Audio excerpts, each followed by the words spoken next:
Hello guys, pag-ora naman ng klase for today's video. Mga may kuhan, to subuha isa sa special delicacy diri sa Cebu. So balik ninyo guys kay mga anta atong i-explore kung saan ang subuha. 3 days later. So mga to guys no, padulong nami guys para mga nagtuslubuha, mga tumi karon guys, una-unahan gamay.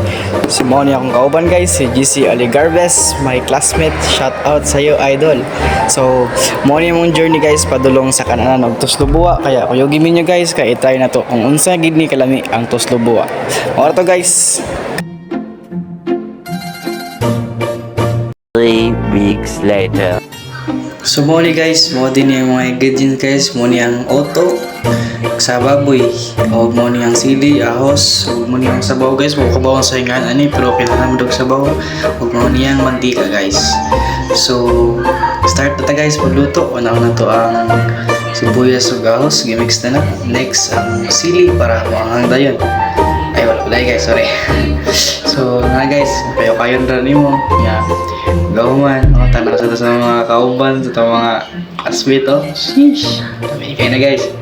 Baka na guys, ito na to guys. 12 seconds later. Guys, first bite. Guys, dami kayo na guys. Tilawin na ninyo to sa buha guys.